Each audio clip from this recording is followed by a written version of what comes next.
do as we always do. Let's go over our recap of what we talked about last time.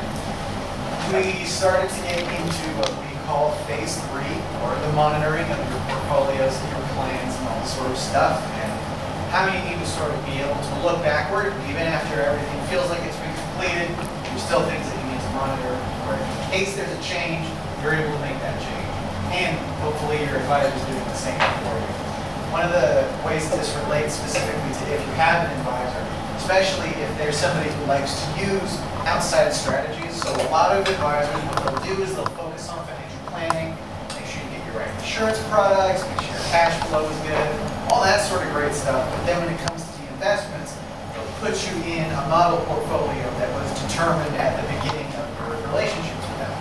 Now that's fine if they're willing to continuously review and make sure that that lines up with everything that they're doing as they move forward. But a lot of the times what we run into is they just bought this model for me and I've been in it for 5 years, 10 years, and nothing's ever changed. And they have a pretty significant life event going on that seems like hasn't been a conversation. We just met with some people recently. I mean, there's a pretty serious medical special needs circumstance going on. But it seems like there has been no adjustment to any investment portfolios or even any attempt to try and maximize or make more efficient the money that has to be used for that scenario. So that's another reason why you need to be having regular conversations with either your professional, yourself, or whoever else is helping manage your stuff. Because there's always going to be, as things change, there might be new things available to you. You might lose certain benefits. It's just things that are important. So you mentioned a trusted fiduciary advisor putting somebody in buckets and then turning around and putting a large annuity in an IRA. Okay, well, there's a couple pieces there that I have to address individually because as a whole, I can't necessarily say whether good or bad about that. When we talk about the term fiduciary, what we're really talking about is that it is our requirement that we put our best needs, or we put your best needs ahead of our own, not the other way around. Believe me, there are some people who would like to argue we're doing it that way, but we have to put your best needs ahead of our own every time, regardless. So yes. So if we're selling you some sort of product and it's a commission, if there's a cheaper thing that has the same objective, does the same thing, I should be selling you the cheaper product because you'll lose less money on it. That's just kind of the fiduciary responsibility that we have to you as a client. Now, when it comes to, again, like I mentioned, investing in those buckets, in those models, you can be serving your fiduciary duty if you are maintaining those risk allocations make sense with all the stuff that we talked about, that they're fulfilling the right purposes, all of that great stuff. But one of the things that we get into, and more specifically about that situation you were talking about, annuities by themselves are not inherently a horrible product. They are a bit of an expensive product. They can have some benefits that you might want. You may possibly be in a situation where you just have a lump sum. Let's say you were in a lawsuit, you got a big settlement, and you got this big pile of cash, but you could turn it into an annuity and it gives you income for life. That could be fine. And there could be nothing wrong with that. You don't have to create an investment portfolio, manage it yourself, pay for all this. You could just get an annuity and that would be okay. It's for life. But one of the things about annuities, one of the benefits that some people like about them, is that it is a tax-deferred vehicle.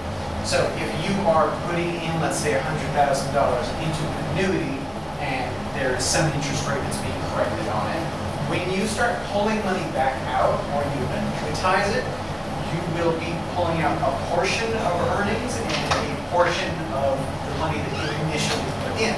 So those gains deferred until you start taking them out. Sort of similar to like an IRA or a 401k, but except you usually don't get a tax benefit going in. It's mostly just on the earnings. But as we saw with this client that we saw recently, we took this advisor took this tax deferred vehicle, put your money in, you defer the capital gains tax on all the earnings until you start taking the money out, which could be 10 years later, or 5 years later, or 15 years later, and then they put it inside an IRA. So all of those tax benefits, all that deferral, just kind of disappears. it doesn't help you. Because if you're putting it into an IRA, all income that's going to come out of that IRA will be fully taxable regardless. So there was no benefit to being in the annuity tax-wise. That's one of the things that we always think is super unsuitable, is to take a tax-deferred vehicle and put it inside a tax-deferred vehicle. It'd be like having a portfolio of muni bonds. Wouldn't that not be a fiduciary responsibility to inform someone of that happening? We would argue yes. Now, I'm not 100% sure what a regulator would say about that, because it could be possible that it was beneficial for other reasons. And the other reasons were that they had downside protection in the market because it's a fixed indexed annuity. So you could argue that the insurance portion of that was protecting them from downside loss while still being credited interest. But at the same time, could we not have figured out some other vehicle that didn't have this crossover of tax deferral and tax deferral, eliminating one of the benefits of the product? So it seems, in our opinion, for sure that would be a breach of fiduciary responsibility, because you would be losing one of the main benefits of the product. So when do you tell when they cross the line?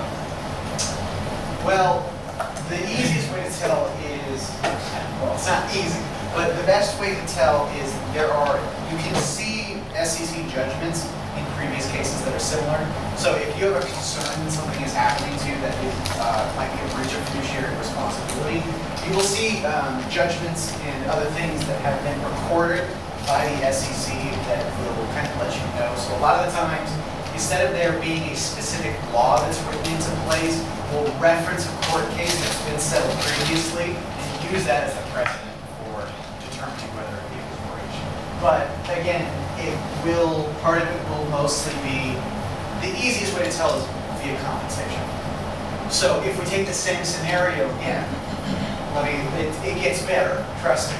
So we have the annuity inside the IRA, tax-deferred vehicle inside a tax-deferred vehicle. We lose one of the benefits straight away. Now, this person is stuck for 10 years. They purchased the annuity just a few years ago. So they've still got 5 to 6 years left on this annuity before they're able to pull the money out. So remember, you're loaded with surrender charges, so you can't just take it out. Now, here's where it gets interesting. When they purchased that annuity, rates were at an all-time low. They purchased it when you could get mortgages for 2%, 3%. But it was during that time that they got this fixed index annuity, which means that the fixed interest that was paid on a portion of the account was incredibly low, like 1% or 2%, or whatever the rate may have been at the time. The advisor came back and said, you know what, we should get you a new annuity because interest rates have risen by a considerable amount, and now you will get paid a higher interest rate. Now that sounds nice. That sounds nice. However, this client has major cash needs because they have a special needs dependent that they need to be taken care of. So they need assets to be liquid. They are reaching close, not super close, but there is R&D coming up at some point, and it would be nice to be able to reposition some assets here and there. They would get locked in for another 10 years. And on top of that, the financial advisor would get a nice big fat commission. And so what they do is when you go into a new policy, they make it sound really nice. They go, we will waive your surrender charges. In fact, we'll pay for them. We will pay for all the surrender charges. You won't lose any of your value. Your $500,000 will go straight into a $500,000 of this annuity. But the problem is, you reset the amount of time you're stuck. So if you were 4 years into a 10-year annuity, you sign up again, that's another 10 years. And you're stuck there. And now you go all the way back to what the worst possible surrender charge could have been. So now if you want to get out, maybe you could have gotten 60% of your money back, maybe you could have gotten 50%. Now if you want to get out, you're lucky if you walk away with a penalty. Unless you take the minimum amount or the maximum free amount every year. But we run into a situation where we want to help that client because they're stuck in an annuity with massive surrender charges. There's almost nothing I can do. I can't get them out without them losing a ton of value in their portfolio. The only thing I can really do is say, take out as much as you can without getting a penalty, and over time you'll get out. But that contract lasts until 2029. The one good thing about it is if this were just an insurance agent, you would be dealing with insurance companies and they would get away with it. But because this same advisor put them in a managed account with securities, they're going to have some heavy-duty fiduciary responsibilities that if the client went back with a letter from their attorney saying, look, you're a fiduciary, you're required to look out for my best interest first, but you took all this money and put it into an annuity and an IRA, which was inappropriate, and you're not looking out for me because you got a big commission, they could make that argument. They could file a complaint. Because when this person said, let's do a new annuity, the home office has to sign off on all this stuff. And somebody signing off on something is highly inappropriate with the penalties and the bill returns. Yeah, it was just outrageous. So we don't like to stir the mess here, but if this client wanted out, they might see an attorney, and the attorney says, we're dealing with a fiduciary that's required to make our clients' interest first, and they didn't. So that's down the road, but we don't like to get too far involved. But the home office, we don't sell annuities, but if we did, they would put you through all these questions, and how is this better for the client? What are you doing for the client first? We found a no-load annuity that paid no commission, but you needed that regular payout. That's another thing. Because on the other hand, annuities are being allowed into 401ks, but they're no-load annuities. Yeah. So there's just a lot of problems there with annuities, and that's one of the reasons why we try to educate so much about all the downsides of an annuity, because the salesmen are already telling you all the upsides. So I feel like I don't need to repeat. I mean, you get your participation, and you get all this, you get your downside protection, but they don't ever tell you what could go wrong if something changes. They don't tell you that if in 5 years you need the capital back, you're not going to get it. They don't tell you that every time they roll you into a new annuity, they keep a nice big fat commission. Because most of the time when you're dealing with insurance products, our regulations are all the way up here. And if you're selling variable annuities, that's considered a security. So your regulations are also up here. But as soon as the word fixed enters, and there's not actually any investments, it's just an insurance product. It's like selling car insurance. They don't have to go through all the same requirements that we do. They don't have to do all these different checks, risk tolerance questionnaires, and all this other crazy stuff. Like they don't have to do that if it's just an insurance product. So that's why we want to educate about annuities so much, is because while yes, they are insurance products, they can really hold you hostage.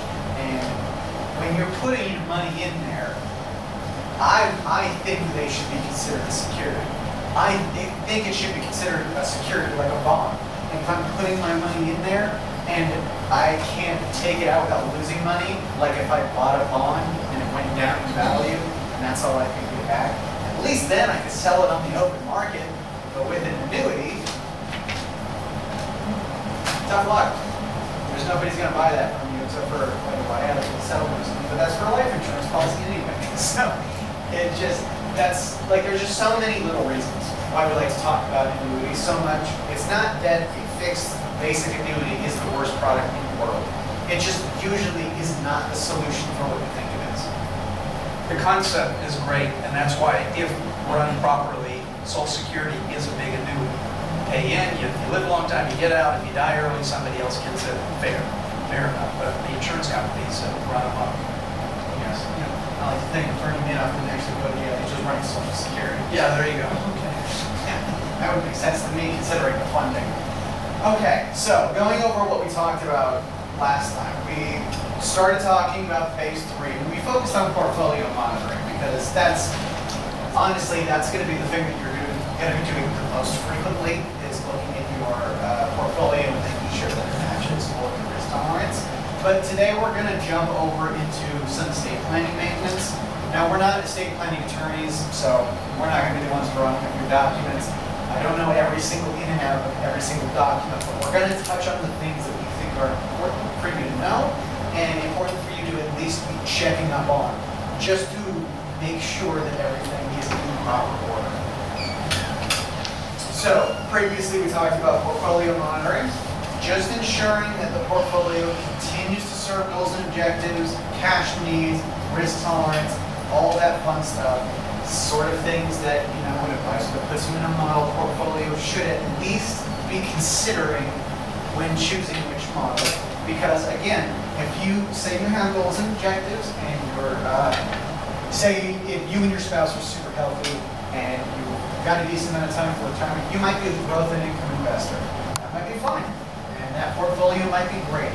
Nice and balanced, you make a little bit of income, growing a little bit for your beneficiaries, possibly your kids, take out your distributions, all of that's great. You don't really have crazy cash needs except for retirement or required minimums.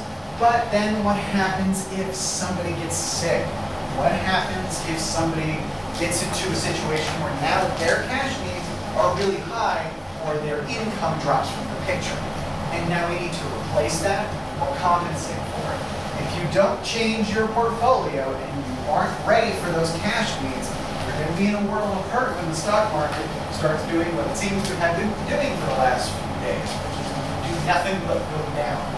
So it's important to be able to use those events to help you adjust your portfolios to make sure that you can survive through it and that you can provide.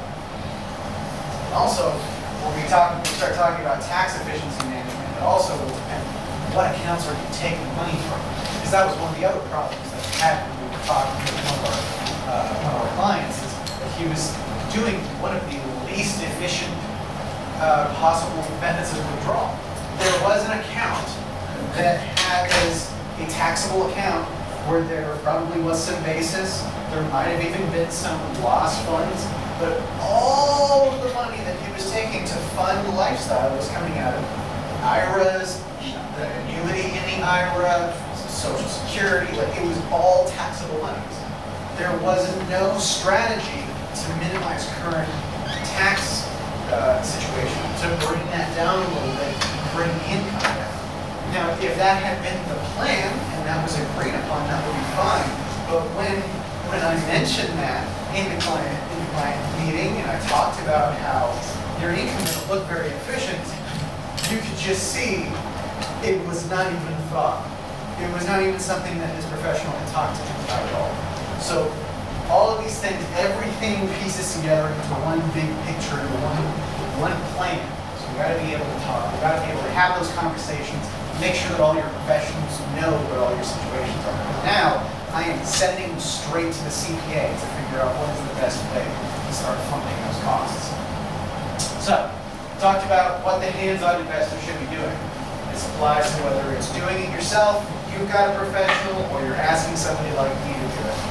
On a daily basis, we talked about how, for the most part, daily stuff is awareness. Daily stuff is just, turning on the news every once in a while, checking Bloomberg articles, being able to just kind of be in the know about what's going on. Because every day, things can change.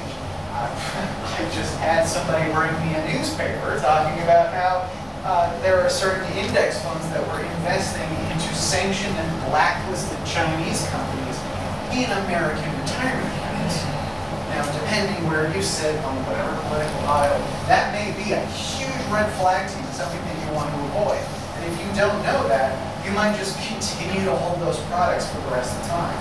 But if you do know that and you're able to notice that within your portfolio, it's something you can take care of, whether it's for a moral reason, some reason you think financially is going to be a detractor, or whatever else. On a weekly basis, it's really just watching your portfolio, making sure that things are continuing to go as they're planned, not making tons of changes, not really doing a whole lot, but just noticing what's performing well, what's not performing well, listening to some articles, maybe catch up on some news that you missed because you project the news on Monday, or just really, again, that daily and weekly is staying in the know, staying aware of everything that's going on, staying aware of your situation, and continuing to educate yourself, even if you're not the person handling it. Because the unfortunate thing about this business, a like we were just talking about with that client, is there are financial professionals who might not even be as educated as you are in terms of what's suitable for you. So knowing the different things about the products that somebody is trying to sell you or that are being utilized for you is very important, especially if you haven't already done all the due diligence on that key professional. So monthly, we like to go shopping for a couple different new mutual funds and ETFs, just see if there's anything out there that does better than what we've got going on in our portfolio. Not that we have to make any changes. It's okay if your portfolio stays well allocated for 6 months at a time, for a year at a time. That's very common. I mean, especially if you have long-term goals. Don't think that just because all these things are here every day, week, month, and year, that you have to be doing them all the time and that changes need to be made. It just means all of this really is mostly about awareness, so that you know when a change needs to be made. That's the main thing about it. Checking for loss positions in case you want to move over to something else. Using this as an opportunity to bring the overall cost down. So if you've got a lot of high-cost managed funds, great time to look for cheaper indices, stuff like that. And you use those metrics like R squared and outlet beta to kind of compare between the different things that you have available. Quarterly, it's good to really dive into the metrics of your portfolio, especially the long-term stuff and the short-term stuff, but to make sure that you're monitoring and adjusting your allocations in regards to all the stuff that we used before to determine that. So making sure that within the year, each quarter, that portfolio is staying the same. Because there are quarters where certain sectors can do really, really well, and certain sectors can do really, really bad. I mean, we've seen, I don't know if anybody's keeping up with NASDAQ, but that thing is falling like a rock right now. I don't know what it did on market close today, but the morning was not pretty, and neither was the morning before that, or the morning before that. So there are things to be able to look out for. And it's not necessarily that if a fund is dropping, we suddenly need to get rid of it, or a fund is up really high, we suddenly need to get rid of it. It's just to make sure you know what has changed and how has that affected your overall allocations. Does NASDAQ flying 3,000 points push you too far over the risk capital? Is it time to shorten that position down and maybe move into something more stable to balance it back up to where you need to be? Risk-adjusted returns, obviously, if you're sitting in a really high-cost MFS fund that does just about exactly the same thing as the index, or gives you 1.5%, that's a great opportunity to get out of that and buy a total market index fund that'll do the same thing for 1/100th of the price. And that's not an exaggeration. I literally saw a MFS fund that charged 1.57% every single year, and the behavior of the returns was exactly the same as my favorite total market index fund that cost 0.015%. So it's good to be aware of those different types of. Getting to your biannually, making sure that you monitor for the funds with substantial increases and decreases in value. So it's be closer to the time where maybe even if the allocations are correct, maybe it's time to look for some rotation. Maybe it's time to harvest some gains over here, harvest some losses over here, or just move around a little bit and make some tactical trades, if you will. It's most relevant for your specialty, your sector funds. I mean, you know, if you're switching from one large cap stock index to another large cap stock index, that's not really that much of a change. But say, for example, if energy has just flown through the absolute roof, but consumer discretionary is at a very low point, it might be time to take some of those gains, rotate over, and get into another one of these cyclical areas that's likely to come back. And yeah, like I mentioned, it's not usually relevant to total market funds. Like you just want to hold those until you get to the point where that's not part of your risk profile. Annually, again, review yourself. This is so much more important about you than it is about the fund or about the portfolio. If we've been looking at the portfolio this whole time, this is when we start getting to the point where is what we're comparing our portfolio to still accurate? Are we still on the right right track for us as people? Or are we still like planning for the proper cash flow means? Has my tax situation changed? Can I start paying more taxes? Can I start reducing my taxable estate? All these different sorts of things. If things change, you need to know that year to year. That's why it's important and why we're required to have annual reviews, is because we need to know, did something about the situation change?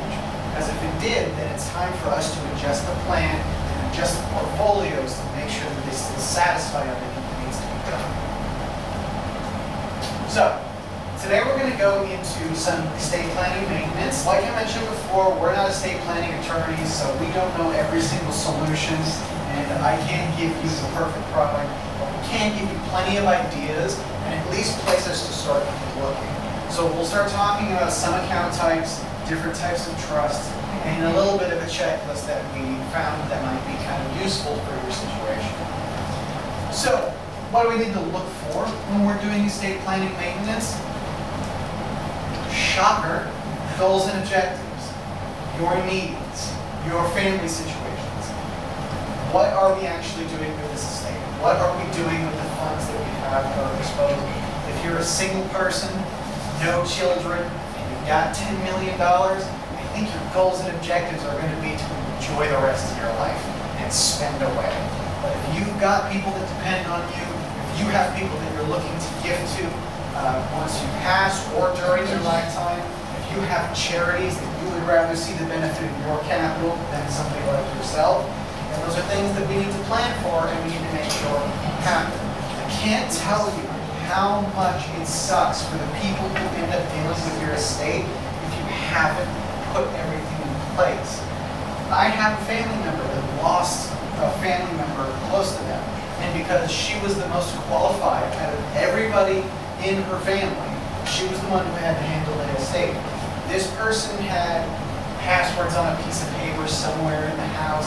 This person hadn't paid federal taxes for several months as an independent contractor. This person had lots of accounts that we couldn't get the information for. We didn't have a power of attorney. We didn't have any sort of third-party authorization. So she had to wait and wait and wait until the death certificate came. Still wait, and just there was so much time in between that didn't need to occur. Things could have happened faster, and they could have happened much cleaner if things were just taken care of. So, it's important that if you have people that are going to be dealing with your assets after you pass, or even during your lifetime, if you're setting up big trusts, that everything is accounted for. So, first, let's talk about a bunch of different account types. You're probably familiar with a lot of these, but I just want to remind you of some of their definitions and their characteristics. This is not going to be an exhaustive list of all the different account types that are out there, but these will probably cover most things that you've seen. So, firstly, we'll have your retail/individual account, which is pretty much what it sounds like. It's like your bank account, individual brokerage account. It's an account that's owned by one person, and that's you.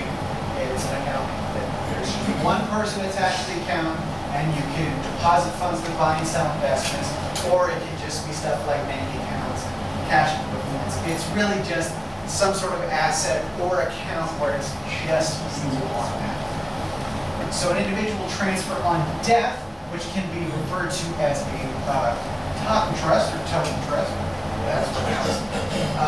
That's where the account owner designates a beneficiary or beneficiaries, and ownership of the account is transferred to the named beneficiaries upon death. Key part, the beneficiary has no legal rights until the owner dies.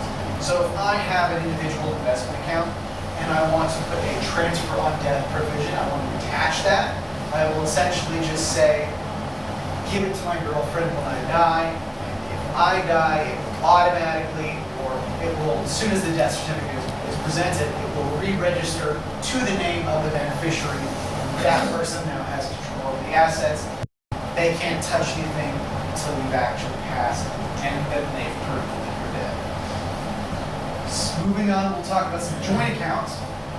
One that is super, super common, that you've probably heard of all the time, is joint with rights, joint tenants with rights of survivorship. I missed the word. It's commonly abbreviated JTWROS, tenants with rights of survivorship. And this is pretty much an account where it's shared by two or more individuals that have equal rights to the account. So if one owner dies, that person's portion of the account will automatically be given to the other person who owns the account. Now, the thing about this, and we'll talk about the tax implications in a minute, is if you own half the account and your spouse owns half the account, if it's in joint tenants with rights of survivorship, that means that when one spouse dies, that portion is moved from their ownership to your ownership. And because it's an inheritance, their portion gets stepped up in basis. So whatever the fair market value of the assets was upon the date of the death, that is your basis. And so if you sell that day, you have no tax consequences for their half. But because your half never changed ownership, it never moved around, it's still just yours, you maintain the same cost basis as you had whenever you purchased what was in there, or whenever you put the cash in there, however that worked out. So joint tenants in common is another joint account, but it's a little bit different. So joint tenants in common is shared by two or more individuals who have equal rights to the account again. But if one owner dies, there is no right of survivorship. So the right of survivorship is basically, that's the key part that is the difference between these two accounts. If you have rights of survivorship, whoever else is on the account has the rights to take it because they're the survivor. But if you have joint tenants in common, when one person dies, their share just goes to their estate. So it gets transferred to their estate and is managed however that ends up being managed afterwards, instead of it going to the other owner. I don't remember when that happens. You have tenants in common, is what I used to call it. And it's like a partnership, but when that one person dies, does the asset list where it goes, or do you bring forward, here's my will and trust, my share should pass to, or, our father died, so we get a share? Yeah, no, it's through a will. So it'll go to your estate, and then the estate will determine how that happens. So when you're talking about accounts, are you talking like mutual funds that So this is in a very general sense. So this can be investment accounts, this can even be a house, this can be bank accounts. It depends. So not every different account will have all these different registrations. But for the most part, I mean, the easiest way to understand it is in the term of investment. But wouldn't all these be included in your trust? Possibly, but so here's something. If it's going to be included in your trust, with joint tenants of rights of survivorship, because that other person has the rights of survivorship, it doesn't matter what your trust says. It goes to them. So it's going to go to them for sure. And then tenants in common, that will then go to your estate, and if that goes to your trust, then it will be handled however the trust dictates. So one area where these are super useful, especially rights of survivorship or a transfer upon death, is when you don't have a large enough estate that you really necessarily need a trust. These sorts of things, these designations can step in and almost use the same function as a trust. So let me give you an example. If we have, let's just say I have a bank account, it's a savings account. All my savings are in there, and I don't really have any assets. I rent my home. I have a tiny car that's paid off. There's not really anything going on. There's no big brokerage accounts. There's no life insurance policies. All that's really going on is what I have in my bank. If I don't need a trust and I just have a will that captures all my personal property and my cars, if I don't want my bank account to go through the process of probate, which is the state's public version of deciding who is what asset, I will then designate a beneficiary for the transfer upon death provision. And so instead of that having to go through the probate process, it will immediately go to that beneficiary quietly, quickly, and there's no process. Where would you state that? In a will? I mean, So these are going to be account type registrations. So this will be in the individual So if I have a bank account, I will go to the bank and ask them to put a transfer on debt provision on that account. And these are if you don't have a will and you don't have a trust. Right, but I'm trying to understand because the only thing I know about our accounts is that my name and my wife's name is in everything that we have. So I'm not sure where all this comes to play. Am I missing a point that I should be researching if I want that or that? If you don't have a trust and it's in your names, then it's likely joint tenancy with rights or obligations. No. If it's in your names as trustees of your trust, then it's already handled, that's a problem. And the tenants in common, if you'll remember, if you have family members that bought a condo on the lake in Tahoe, and 5 family members own it, they'll have it in tenants in common, so if one dies, their family ultimately gets it. It's like a partnership on paper. But these are just if you don't have a trust already. If you put your bank account under a trust like Pablo is in the family trust, Yes, absolutely. so that will cover your trust, that would, Yeah. but it will not be a transfer of the. Right, so what would happen is just, it would be considered part of the trust assets, and then whatever the trust says to do, it'll follow those rules.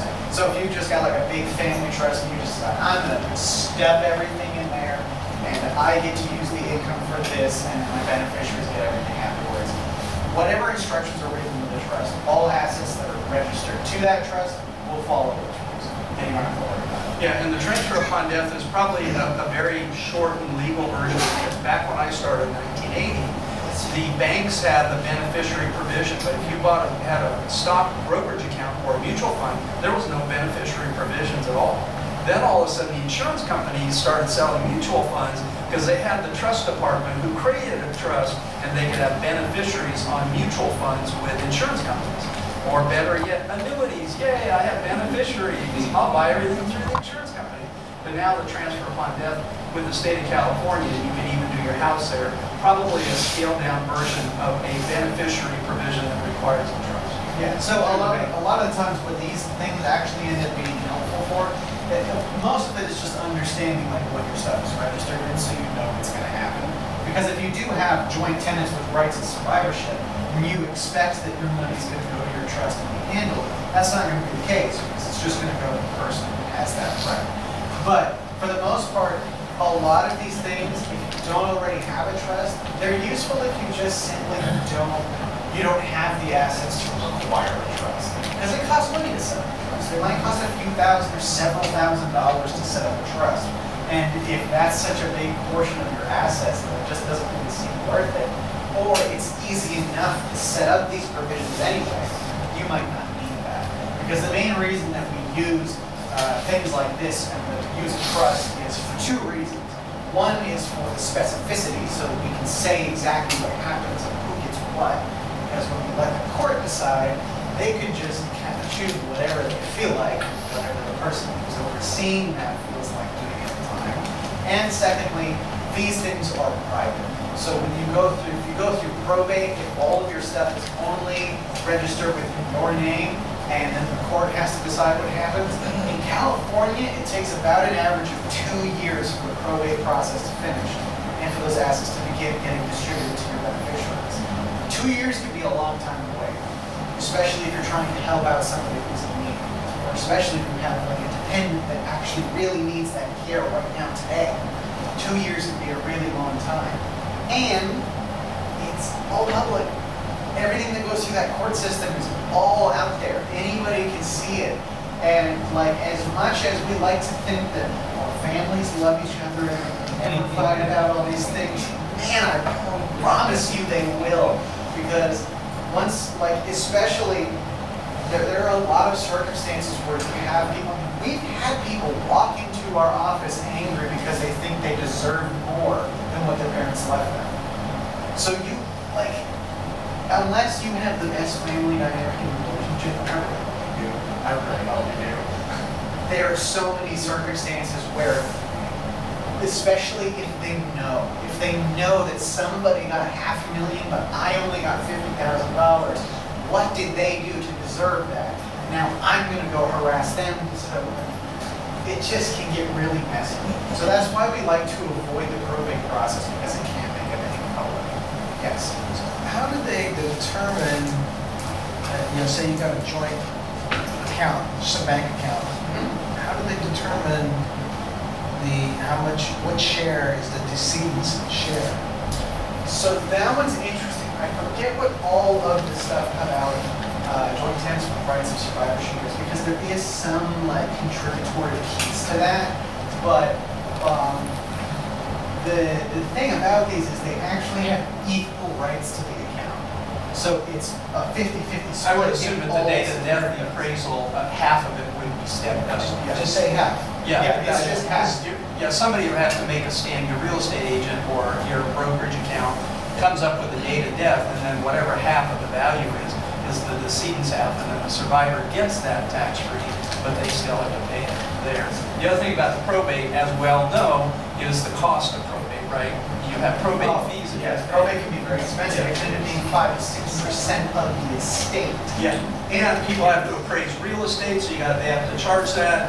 There's everybody else down the road makes a lot of money. So these things will either get things to somebody without probate, but may not be favorable, but the trust obviously is the best option. Yeah, so you can always put your trust as a beneficiary to a lot of accounts, and then everything can just get pulled up into there and managed. So the real estate appraisal should be done like immediately. Right, Exactly. exactly.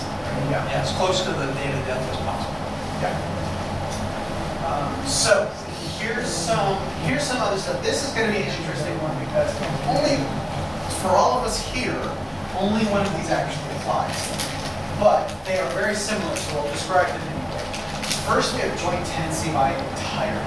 So this is an interesting account. This is a joint account reserved only for married couples in certain states that permit spouses to own properties as a single legal entity. So it's basically treating it as if like you as a married person or you as married people are separate as you are individuals. So what happens is each spouse has an equal and undivided interest in the property, which is an interesting concept to understand. Like we both have the same rights, but we both have rights to the whole thing. A little complicated.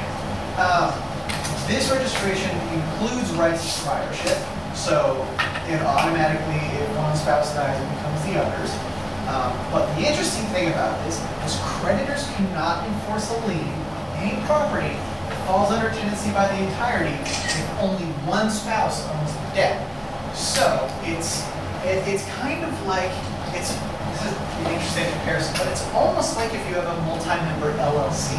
So if you've got a few different business partners, one of them gets sued, only they and their assets are going to be liable for that, because we're a separate entity that those things are our own.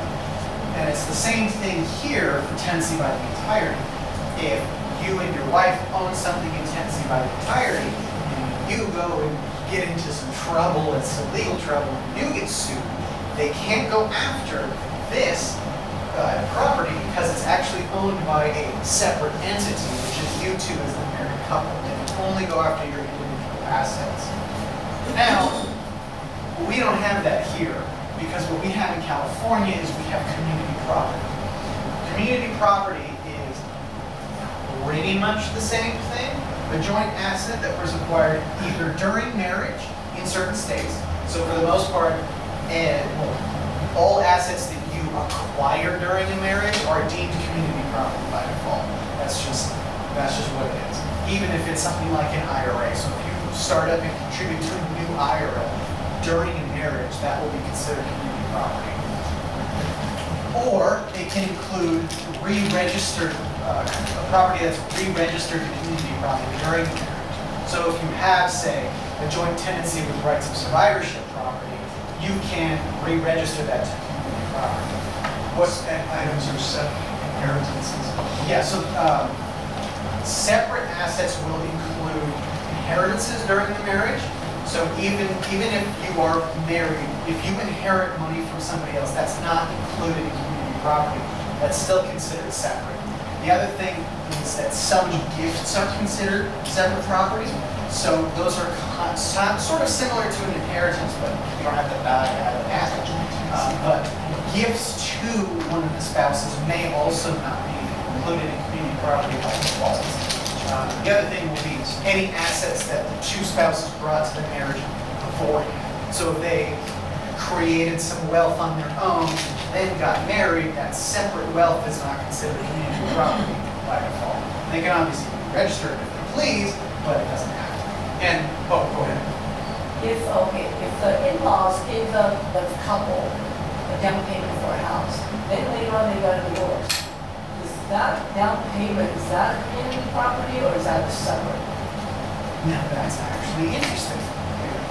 If you did a document and if you were to give to this couple and you didn't want it to go to the spouse if they got divorced, you probably have to do a document through your attorney to make it clear that if there is a divorce, then my child gets the money. But if you put it in an account and they buy a house, that would be jointly. You just made a gift to the other spouse.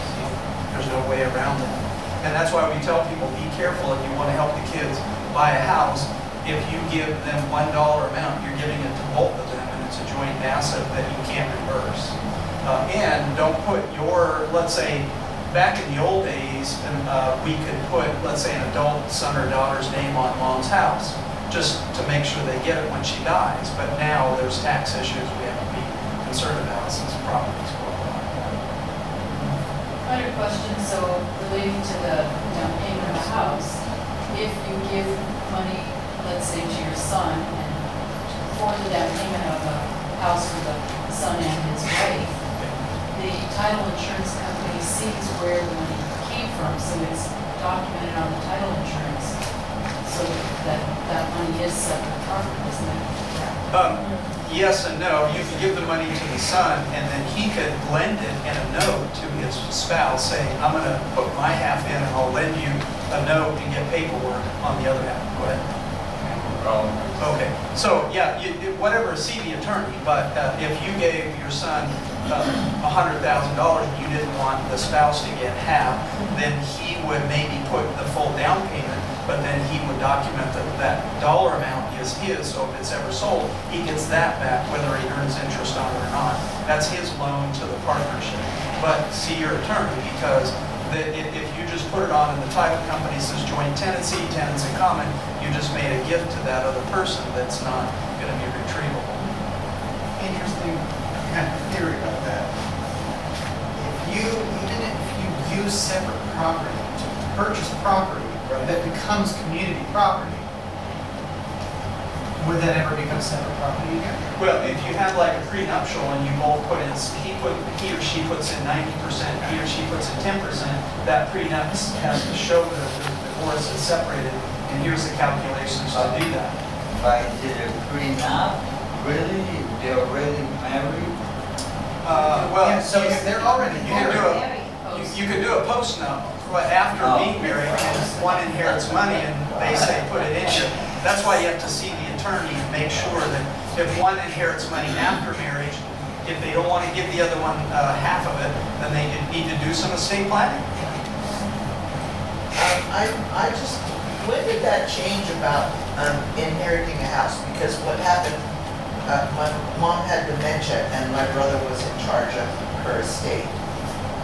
All my siblings, there were 5 of us, all had our own homes, but I wanted the family home when she passed. She was living in it, so I didn't want it to be sold, you know, to pay for her medical care, whatever, but it didn't happen that way when she passed. My brother just put my name on the deed because I was the only sibling that wanted it, and so it just automatically went to me. I didn't have to do anything, and so my dad built the house, so I got it at the assessment that it was when it was new. And now that my husband and I have put our homes, that home and the one we're in a trust for our boys, because I thought, well, they can get them that way. But then, because my husband and I are kind of like, what do I want to do? I want to make sure, I would like them to each get one of the houses without having to have the, just put them on the deed. But that doesn't work anymore. No, you wouldn't want to do that. The trust. And when did they change that? Well, it's always been, they started reinforcing or enforcing the laws. Because now, if I do put if one of my kids is on a certain house, they have to live in that house, and then they can get it for whatever the value. Well, no, that's, They still have to pay well, that. if you put their name on the house while they're alive, they're gonna inherit whoever's cost basis gave them the house. So if you put them on the house and give grandma, if their grandma wasn't passed, they would inherit her cost basis at a really low price. But since she passed, then the cost basis has been raised up to where you got it. Right. Then if you put the child on, if there's no gain at that point, they inherit that cost basis that you gave. But the house has never been reassessed, so the house that I inherited is. That's why it's a good idea to reassess it. You could try to get a realtor to do an analysis and give you an opinion at that point. But at the time that you were given that house after mom died and there's no taxes, that's up to the trustee, because the trustee can do whatever they want. Right. Now, they should follow the terms of the trust. And if they don't, you could sue them, but who's got the money to do that? The trustee owns the assets of the trust that they're monitoring and administrating. And so maybe at that point, the trustee said, look, here, you can have mom's house, and I'm going to split the money everywhere else. And when you inherit that house, the cost value was your basis. And if it went up from there and you put your kids on, now they've got your original cost basis. But we've had the house like, over 10 years already. We pay the same tax rate that mom paid. But is your name on the house or?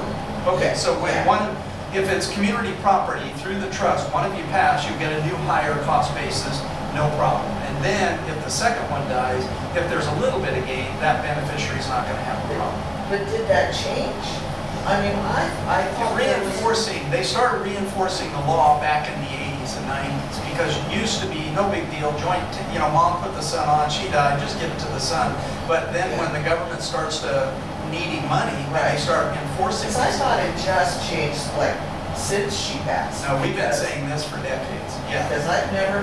But there's a lot of things. If you forget to take your RMD, I've never heard of anybody being charged 50%. That law just changed. But even back when you had a 50% penalty, the government didn't bother. But when they get tight for money, they start enforcing the laws. But it sounds like you're good. Just get things appraised, do the best you can, and then you'll know what you're doing. Yeah, so like we were mentioning, assets excluded from community property are separate assets brought to the marriage, owned by spouses prior to the marriage, or assets inherited by a spouse prior to the marriage, and sons. Both registrations are incredibly similar. Which is available to you depends on the state in which you reside. Most community property states don't have tenancy by the entirety. Tenancy by the entirety states don't have community property. I'm not sure if there's anything as neither, but part of it. I just learned about tenancy by entirety yesterday.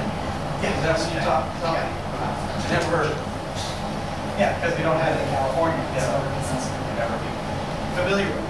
Now, the last two account types that we'll talk about, and obviously there's more, there's UTMAs, there's UTMAs, there's all sorts of stuff like that.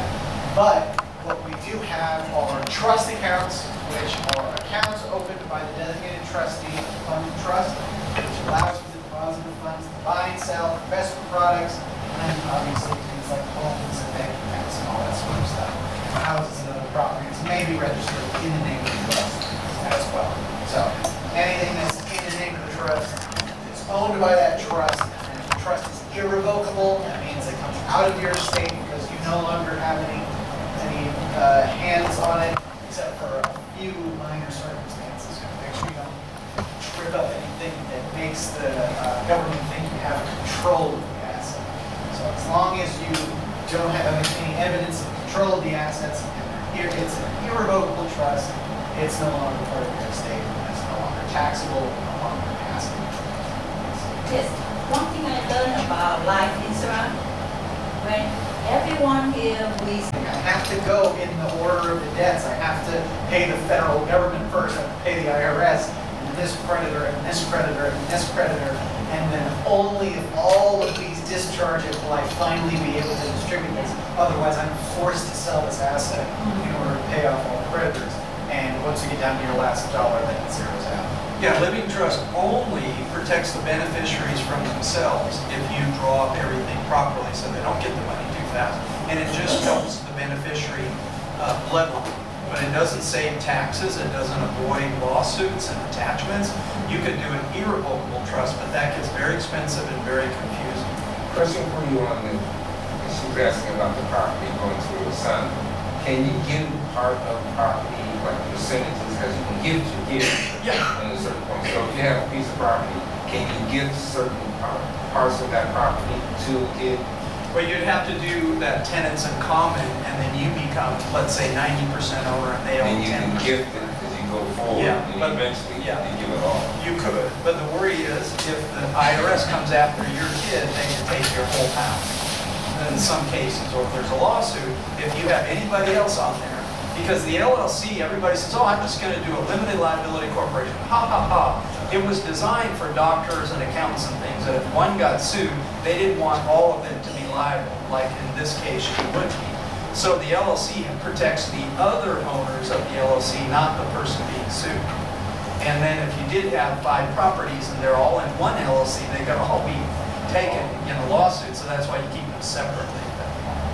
But I wouldn't put anybody's name. The main thing is have them in your trust or your will, and then it just goes to that person. But if you don't, if that person's not good with money, then you set up your trust to say, when I die, create an irrevocable trust, so my son gets the income, but some trustee or fiduciary manages that.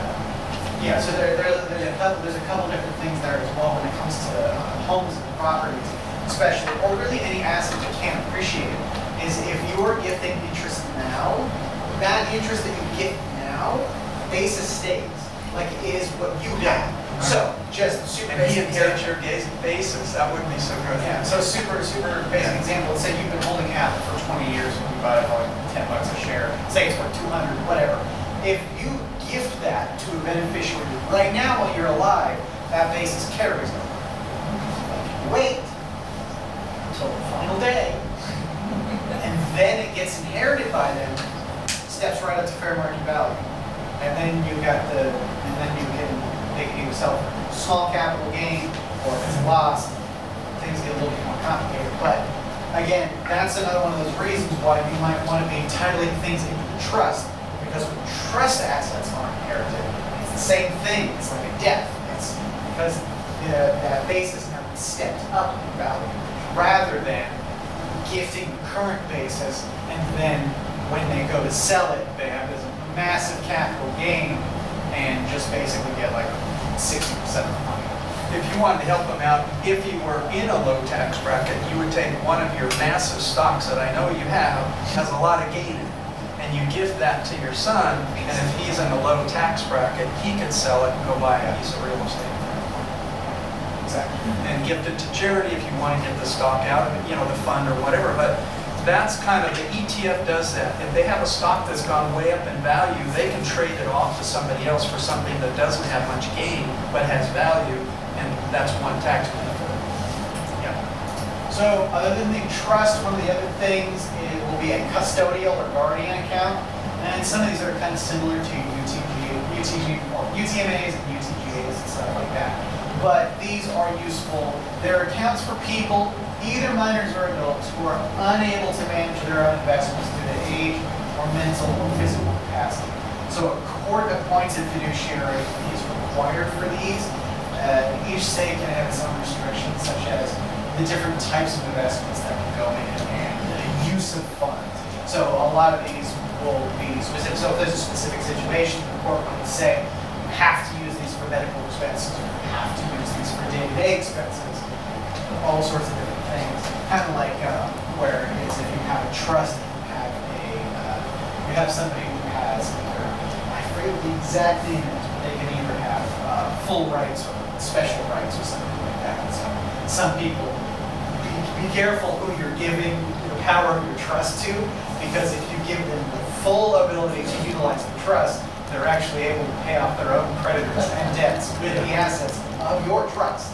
Whereas if you give them special or limited, there's a certain word for it, I can't remember it right now, but you can also say that it's only for the distributions and things like that. So that's, And if you have generations you're worried about down in the future, I have this for Nash, but he's getting trained and experienced to the point where I'll fire the fiduciary.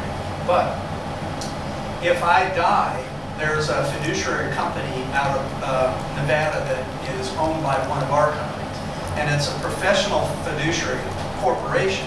So they have to follow the terms of my trust versus some relative that runs off with the money and you can't find them or you don't want to have to go sue them. At this time, if you're real worried about the long-term distribution of the trust and the ethics and the law, then you want to have a big trustee. Now, we don't want to pay Wells Fargo all kinds of money, but a big bank that had low cost or a big fiduciary that's big enough to where your family can sue them and they're accountable and they have to follow all the rules and the ethics and all that stuff. At that point, it's worth having a very expensive fiduciary if you're worried about many generations. But most of us, if somebody dies, just distribute the money, not a problem. But if you want to take care of the next generation, then it's a good idea to have professional trust fiduciaries that are out there and do a background check, right? We have one that one of our clients has a fiduciary. We do a background check. This lady was sued and accused of stealing money. So corporate fiduciaries would be good, but expensive. Is that a new requirement? Because we had custodial accounts for our kids, and we never had a fiduciary. We just managed it ourselves. You were the fiduciary. Yeah, okay. Yeah. All right. Yeah, so you being the manager, you are that person. Well, that's why in the trust you have to have two trustees. Okay, the first one cannot do it, and you have Right, the So second one. that'll be monitor that. contingent Contingent, yeah, basically steps in. Yeah, because some people have brother and sister as the trustees, right? And you guys run into that, and then we go to the company, and the company says, we're not dealing with a fight between relatives. Take one of them off and leave one on, right? And then we recently had one that was going to be the contingent trustee, or he was a trustee. Dad died, I think. He was going to be joint with his mom, but he lives in Brazil. And so fortunately, he took our recommendation, let the local brother on there. So, but the cool thing is, if you're interested, just go to YouTube and look up some very knowledgeable attorneys, and they'll talk about this stuff, and you'll learn more than Nash and I in a couple of things. How do you know how do you know or monitor the fiduciary where they spend the money when you do hire them? That's a great question. They have to do an accounting each year to the court. And beneficiaries have a right to know what's going on, right? Yeah. So, Yeah, beneficiaries can't actually Yeah. request the information. and they can't do anything, but if a beneficiary walks in and says, somebody died, I'm the beneficiary, I want to see their accounts, we go, I got to see the trustee. But they can go to the trustee saying, give me this information, the trustee has to give it to them. We can't share information with anybody other than the owner, the trustee, or somebody that's allowed. What's that thing, the sign that we can share information on? Share information, that would be a third-party information release form. Okay, so that would be if you want somebody else to see what's going on, but they don't have any rights to cash money out or do anything. But so if you're a beneficiary, you have rights. You can go to the court. I don't know the proper procedure, but you can see the attorney or see the trustee, and they're supposed to let you know because you're a beneficiary. It's just because we hold the accounts, we can't do that. Yeah, and that's, again, another one of those reasons why, I mean, personally, we see a lot of people who set up trusts and they set up their family members as trustees. That's a very common way to do it, but you'll also see that sometimes you don't know your family member quite as well as you did, and sometimes things can go a little negatively. So personally, I'm biased towards professional trustees. I mean, I know that it's another cost that you have to incur, but if you don't want to hire a professional trustee, what you must definitely I recommend you do is something that we'll get to in a second, which is called the spendthrift provision, which it tells the trustees exactly what has to happen. It is not just this many assets should go here, this many assets should go here, and debts should be paid off. That's great, but if you have a spendthrift provision, like I think you have quite a few of those for me. He doesn't get the assets right now until he's 50. Okay? You can provide use of buildings and this and that, all that other stuff. If I won the lottery today in California, I'm an advisor, I'd take the cash and invest it, but basically I'd rather just get the income if I thought California was going to survive. Just give me my budget. So yeah, you have all these. There's all kinds of fun stuff in these trusts, and we're not attorneys, so we know a tiny bit. But again, it's just if you really have, like I said, it's really important, especially if you have multiple beneficiaries. Like if you just tell one or two people you're leaving a couple $100,000 to, that's fine. And maybe if $5,000 has to go to a certain expense, whatever. But especially if you have beneficiaries where you know there are some you can trust financially more than you can trust others, it's really important to be able to write in these provisions where possibly you don't want to give the person who just turned 18 $350,000 cash. Maybe you just want to give them a monthly stipend or allowance to kind of help them out with living costs, you know, be a little bit more reasonable, because, I mean, it wasn't that long ago that I was 18, but my spending habits were not very good at the time. So, you know, it's important to understand like where all of these funds are going and knowing if you need the instructions to be really specific or not. Because with Spendthrift provisions, it's actually kind of wild how incredibly specific you can be. I mean, you're able to set up, you can set up educational requirements before assets become available for distribution. There's a lot of things like that. So if you want to say, you go to college and I'll pay for it, and if you get your degree, I'll give you this X amount of money, you can write that into the trust. That's what Spendthrift provisions are for.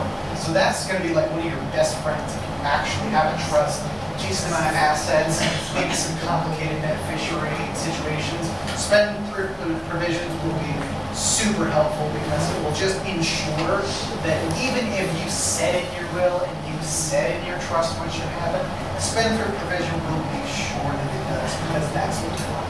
So, With that point, everybody that's got a trust, I highly recommend you go home and read it. Right?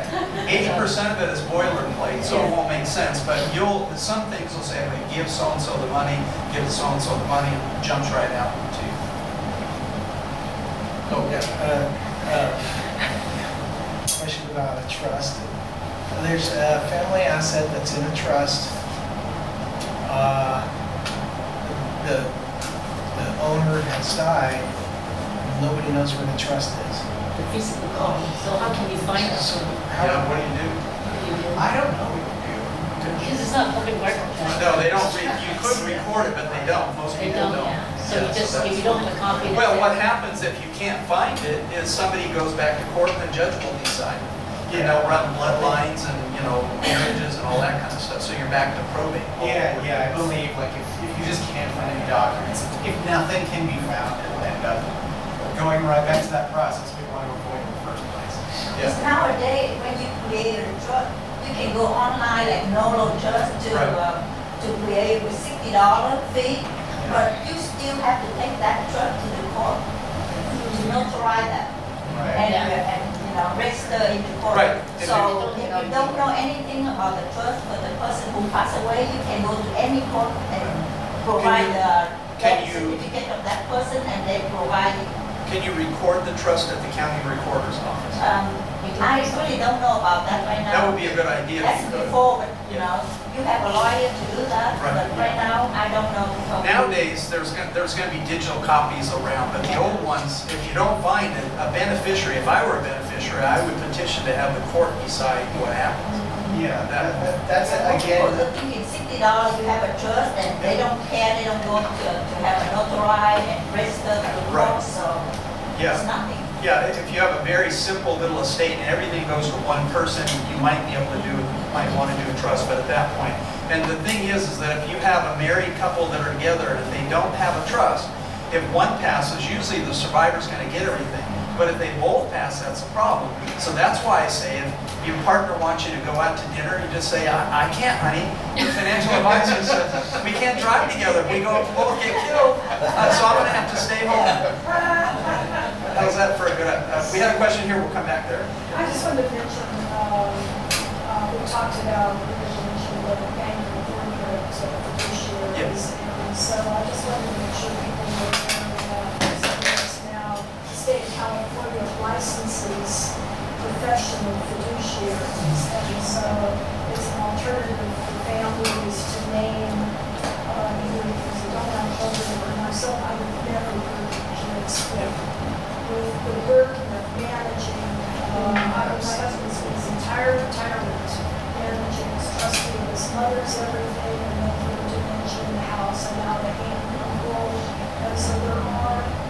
can check out their license, we can see if there are issues, you can go to some state attorneys, and they work with some of them, and you can kind of find out who are the better ones who are not, but I think it's still a good alternative. The other thing that we have experienced painfully is attorney or my husband's aunt and uncle not writing the trust very well and not having enough successor trustees.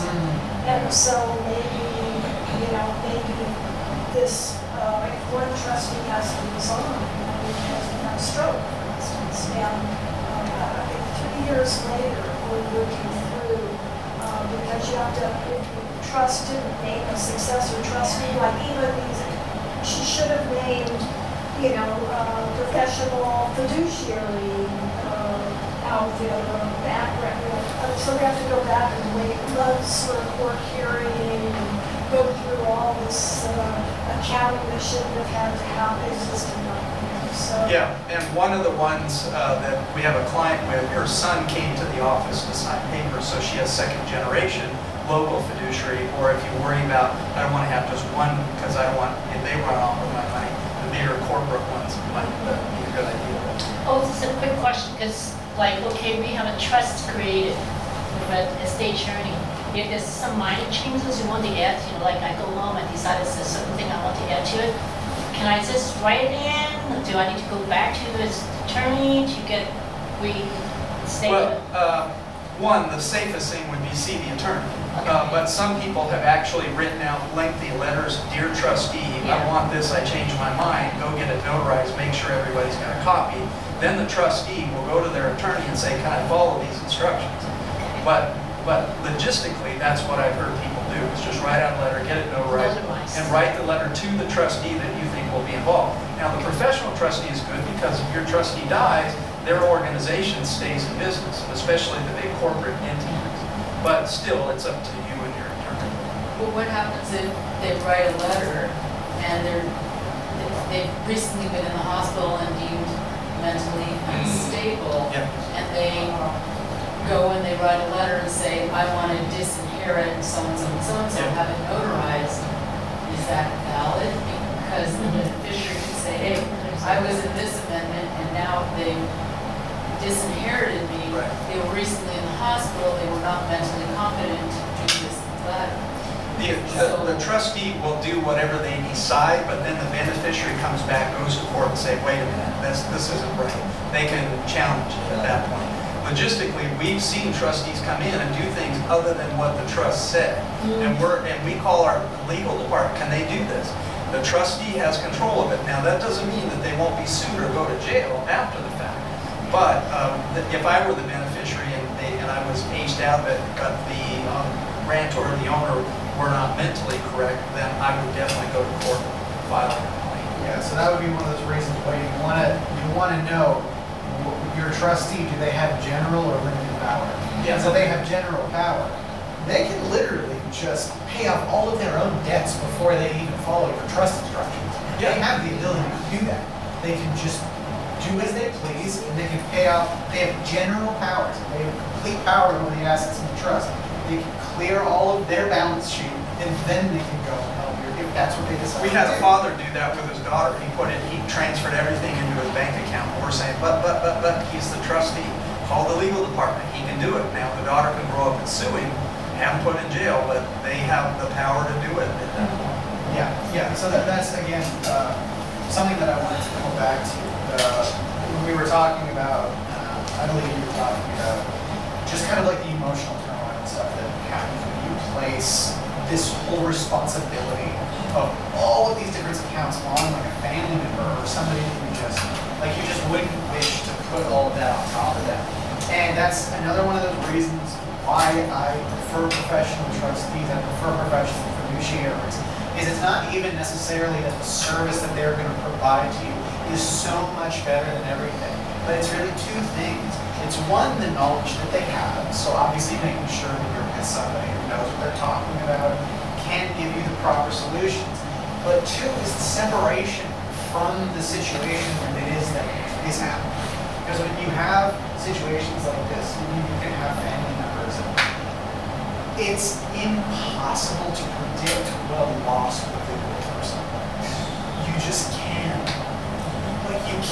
say what that's going to do. You can't say what that's going to change in the way that they think about things.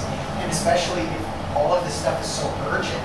I mean, the person who had to take over, I mean, it was my own mother who had to deal with one of her family members dying and take care of the estate. And she's lucky because she works in the business that we work in. She's able to compartmentalize. But most people can't do that.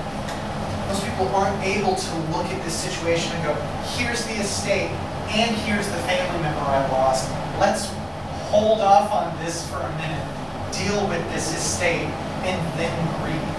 It's so, like, you can't expect anybody to be able to do that.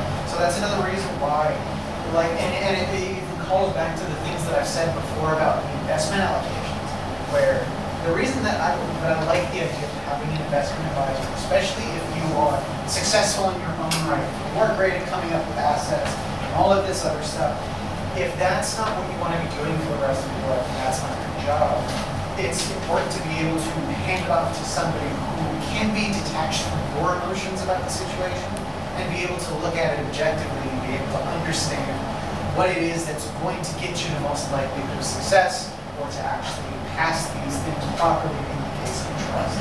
So again, that's why when it comes to me, like, I mean, of course it's going to be a cost, of course it's going to be an expense, but sometimes you just don't know what the ramifications can be if you end up giving the leash to somebody who doesn't know how to handle what's going on. We have 3 sons and we appointed one as trustee, as we would, but it'll be fine. Only God, so I don't care. But my grandfather willed everything. He had a business with trucks and he had cars and a home and land. He had 4 sons. He divvied everything up in the 4s. And what he did was caused a war between those 4 boys who never were friends again. My dad was one of them. My dad, being the more successful of the 4, got the least. His grandpa knew he didn't need it. And the other guys just squandered everything, and so they got divvied up that way. The ones that got the most didn't think they got enough, and it was a tragedy. Well, that's the benefit of handing it over to a professional trustee. They can get mad at them all they want. And also, you can have a trust protector be a beneficiary, can be a trust protector. They can step in and watch what the trustee's doing for their benefit, and if they don't think they're following the trust, then they can file a complaint, and they can fire the trustee and hire a different trustee. So if you have a professional fiduciary, are you paying him from the time you make the Absolutely. trust? Oh, yeah. So you pay him all the time, he doesn't just get paid once per week? No, they probably get paid like a CPA. If they do paperwork, they're gonna bill you, and they probably have an annual fee of a couple $1,000. Yeah, sometimes they might even do like kind of almost like an AUM fee where it's like, here's all the stuff that's in the trust. No, because I have never heard of that. I've only heard of people, family members Well, doing we've these only things. heard bad things in the past because Wells Fargo would do that, and they would charge you a big fee, and then they would sell you their annuities and get paid a fee, and it would be very egregious at that point. But now, it's a lot cleaner because the professional trustee is not an investment company, preferably, and they're a fiduciary only, and you know what their fees are. But like I said, Nash is, I don't know if you know this, you're a trust protector, and he can step in and say, wait a minute, this isn't right, and he can petition and get rid of that trustee and hire another one. So, Worst case scenario, if it goes to court, a judge can appoint a master. yeah, Then you're done. yeah, that's a problem. So that's why you want this document and everything to be really clean and pre-done, right? You don't want somebody else to decide. Well, that point they start handing out things to be done by accountants and lawyers. Yeah. And they'll just. We've, And you've that's seen. fee after fee after Oh, I've fee after seen it. fee that gets to get. Yeah, but you've seen attorneys go to jail for stealing money, judges getting money under the table. Yeah. That's why you want to get this thing pre-done as much as possible. But I'd rather have, if I do have a professional trustee, it's a big corporation that's got deep pockets, we can sue them and get our money back. Yeah, and again, that kind of goes back, so like some of the reasons why you might do a trust versus why you might do some of these different accounts, like the community property or rights of survivorship. again, that'll come down to, the trust is really good if you have very, very specific desires for assets. If you want, like, it's not just that you want somebody to get this, but you want them to get it this way for this period of time. When they do this, trusts are great. That's all awesome. It's also a great way to just pull everything together. But if you don't have all those different things, if you trust your beneficiaries, or you just have a spare couple tens of thousands here, house here, just like small little things, that's why these different types of account types can be helpful. Like this transfer on death provision is basically, the transfer on death provision and a beneficiary designation are the two almost trusts that you can have, because it just goes right there. And what that falls under is something that's called contract law. So this is something that is very important to be aware of, and it has to do with all of these account types that we're talking about. So when you have contract law, which means that within your account there's a contract that designates a person for these assets to go to upon proof of death, that contract supersedes probate every single time. That asset will not go into probate because it has a direct place to go. Generally, if you have an asset and it already has a direction, it already has a location to end up in, that is what it has to avoid probate. So that's why you want to be aware of something called contract law, which is just basically the overarching idea of having a beneficiary designation on your life insurance policy, or having a transfer on death on your checking account, individual brokerage account, all of those other things. That's why whenever we bring, clients in, we make sure, hey, you've got a beneficiary, you've got a second one just in case. Like, we want to make sure we fill out these fields so that we know that nothing's going to get caught and sent to probate. And now publicly everybody knows about your $350,000 IRA, and now all your kids start fighting for it, right? So that's one of those things where that's like the simplest way. If you're just not sure about how things are planned, go find every place you can put a beneficiary designation, a transfer on death provision, all those different things. That's the quickest way you can handle the most things without needing to pay several $1,000s for a trustee. Obviously, there will be some situations in which you still want that, but at least you can cover most of your bases by having beneficiaries, especially on insurance policies, retirement accounts, all those sorts of things. Things where you don't mind the assets just going over, get those beneficiary designations set up ASAP. That'll be something to talk about. So now, finally, we can talk about some of the benefits, or one of the benefits of community property. This is a very, very particular thing that community property gets. We've talked about this a few times before, so you probably know this already. But community property registrations enjoy a very particular tax benefit. And that tax benefit is that when one spouse passes, both the survivors and the decedent's tax bases increase. You can think of it almost as if, like, the community property acts like a mini little trust. It's like you had put it in the trust there, and then when somebody dies, it's as if you're inheriting the entire thing, and the whole tax basis steps up to the fair market value of death.